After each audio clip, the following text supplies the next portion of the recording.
objectives. And now we want to go further now and better understand this problem. So we now go and write the background. We go write the background for our study.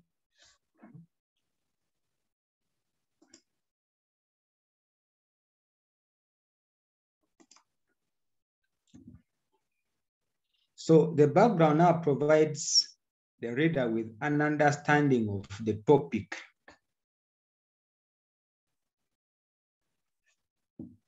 And it is importance, better understanding of the topic and it is importance.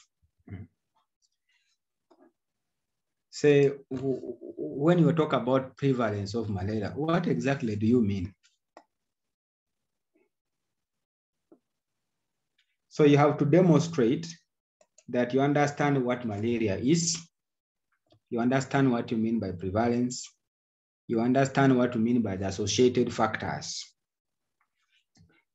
So when to bring global information, national is, and I said no. Now it is in the background that we bring now that global information. We bring now the global information about malaria all over the world. Why? We want to expand our understanding about malaria and its prevalence and the social and the factors therein.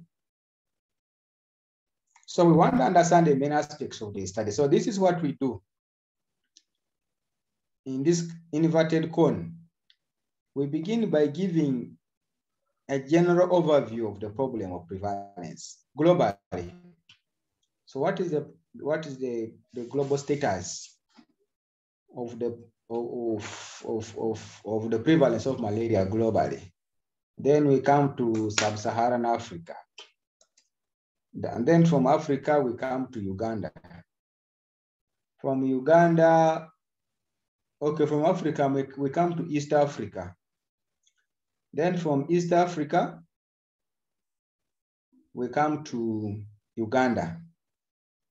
From Uganda, you can come to the central Uganda. Then I can come to Mukono district, and then Mukono municipality. So we begin providing the context or the broader picture of the problem from the global perspective until when we reach the local perspective where we are going to conduct our study. So in this case, we are looking at the concepts. You provide the concepts. When you say prevalence, what do you mean? The terms, the ideas that may be unfamiliar to the target audience, because when you talk about prevalence, some people may not understand what prevalence is. So you want to bring this to the audience to understand. When we say associated factors, what do you mean? So you bring this with the explicit explanation and examples for people to understand. Remember, in the beginning, I said research is not done for the researcher. No, you do the research for the audience, you do for the population. And in the population, there are people who are not medical. There are people who have less education than you have. There are people who just know how to read English. So when we are writing our entire research, while we're providing this explanation, we want to use the Nile English course English. Remember that book called Nile English course? We want to use that English, the Nile English course, the lowest possible simple, we don't use to have words, heavy English terminologies. We want to use any terminology that you use, you must define. So we use the simplest English as possible. So after that, after providing a broader perspective, understanding of the problem, and then the factors and how it has played out, we then come and say, okay, given our big problem, we thought that this problem was only in Mukono, but now we have seen that this problem is a global problem. It's a Ugandan problem. We now need to conduct what? A study. So now we conduct a study. We write now a section called the justification. The justification provides the rationale for the study. Why do we need to conduct this study now, not even yesterday? Now, like you want to tell the world that we are actually too late to conduct this study. This study should have been done last week or last year. So we bring in the urgency of why we want to do the study as soon as now, such that whoever has money to support you should give you the money now, not even tomorrow. So we provide the justification, the urgency that as to why we need to have this. So a good justification must show the reader that if this study is not done, this organization is going to collapse. If this study is not done, the entire world is going to collapse. If this study is not done, the entire health system of Uganda is going to die. Or if this study is not done, so many children are going to continue dying. No? You extrapolate question number 6 of the problem statement. Remember, in the problem statement, we said we are given the rationale for conducting the study. So here we want to extrapolate, we want to expound that problem and make it appear that this is needed now, not even yesterday. And so I always use examples of relationships. I was saying, if you're going to look for a girlfriend to marry, you go with your reasons of telling her, you say, I have a problem, I am so lonely, I am so lonely, I am now mature enough, I need to get married, I want to stabilize. That's your problem. Now, when you want to come and give a justification, the rationale as to why you were interested in this lady, you must provide reasons that are more than what other people have provided for her to give in. So you come and say, you know what, if you don't marry me, my entire world is finished. All my life is on you. I will die if you don't marry me.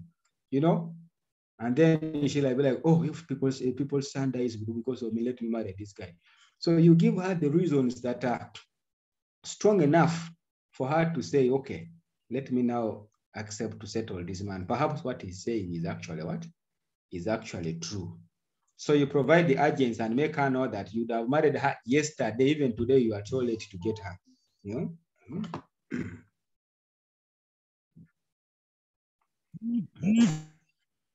So that is the justification. So feel free to interject along the way. So after writing the justification, we now come and give in the what? The significance of the study. Significance says, so what after you have married me? Of course, you're telling the girl, you know what, if I don't marry you, my entire future is going to be finished. My entire life, I don't even sleep because of you. Okay, now I've accepted you to marry me, so what? That is the significance. You want to give the benefits. You see, if I marry you, we're going to have children, we're going to develop together, we're going to solve these problems together. So even in research, we have the questions that how beneficial shall this research be in solving the problems that have been identified? Who is going to benefit from this? And how shall the world benefit from your research? So we are giving the world an assurance that yes, we have the capacity. I will do this study. After I have done this study, this is how we are going to benefit from. Because remember, we said from the justification, you're telling the donor, you see, so many children are going to die. This and this is going to happen. If this study is not, please give me the money now. So they give you the money. Okay. So what if I've given you money? Now provide me, yes, this is the outcome of this study. We are going to benefit like this. Now that is the significance. We try to illustrate the relevance, the importance of this study to the stakeholders. How shall we benefit? So we try to point it out briefly to the audience to know that, yes, we are going to actually what? Benefit. So we can cite out this benefit to the researcher. You who is doing the study, how are you going to benefit? Then we say, okay, I am going to benefit like this, like that, like that, like that. Okay, What about somebody who's sponsoring your parents who are giving you tuition, or your boyfriend, girlfriend, or that organization that is sponsoring your education? How would they benefit from this study? What about the government? What about the institution? Uganda Matters University, how shall we benefit from this study? And what about the policymakers and other stakeholders that may be interested in your study? The community, the local authorities. So you provide sufficient proof that the money that you're going to put in this research is not going to go waste. It is going to be useful for solving these problems and in this way. Okay. Finally, we want to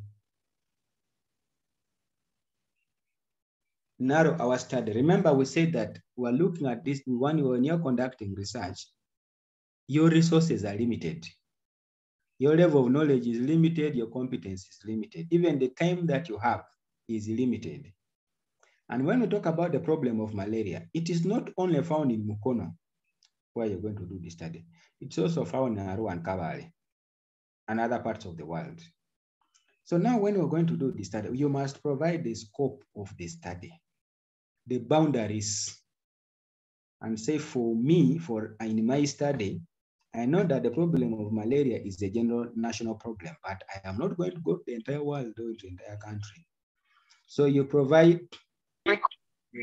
the boundaries upon which you're going to do the study in a short, either 3/4 of a page, you know. And in this, we are going to represent the geographic scope, the very periphery or the horizon at which your study is going to say, okay, I'm going to conduct in Mukono, only Mukono municipality.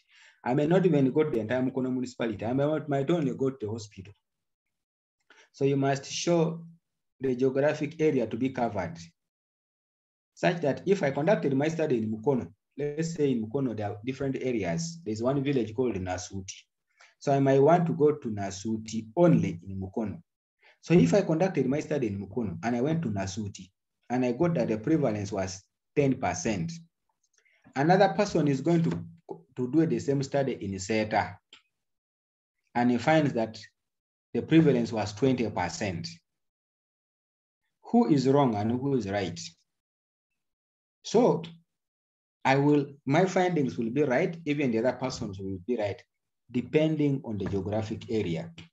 But if I don't define and I say 10% and the geographic area is not defined, then somebody might say, you man, the prevalence is in Mukono is 20%. For you, you're wrong. But I will say, no, I didn't go to the entire Mukono. I only went to one particular area. And that particular area was this particular village. So you have to provide the geographic location. The other thing is the content. Remember, when we were discussing, we said that there are different factors that we have identified: socioeconomic, political factors, religious factors, cultural factors, individual factors, so many different forms of factors. Now, as a student or as a researcher, you are unable to study all those factors. So what do? You tell the world that no, we know that there are many factors, but the fact is that I am not able to study all these factors. I am only going to study 3 health system factors. 3. Talk about the time. Remember, if we're talking about malaria changes from one season to the other. If somebody did a study in January and another person in June, the prevalences will be different. So you must state the time through which you are interested in collecting the data and say, please, for me, I'm going to collect my data from March to April, 1 month or 2 months, such that the prevalence is for that particular time. Even those factors were for that particular time. Let us assume that you are studying now in January or in Feb, let's say, you started in January, and you find that the socioeconomic factor was significant in January. And you know that January is a month of poverty. If you went and studied in April, you might find a different, that factor not significant, because people would have harvested and they would have gotten some money within their pockets. So the time here is very, very important to tell us that this problem is manifesting after such and such a period. Anybody who finds the results, who comes to collect data in July, August, might find something very different. So we must consider those three aspects when we are conducting this study. Excuse me, so sir. we are dropping off, and then we come back and get questions.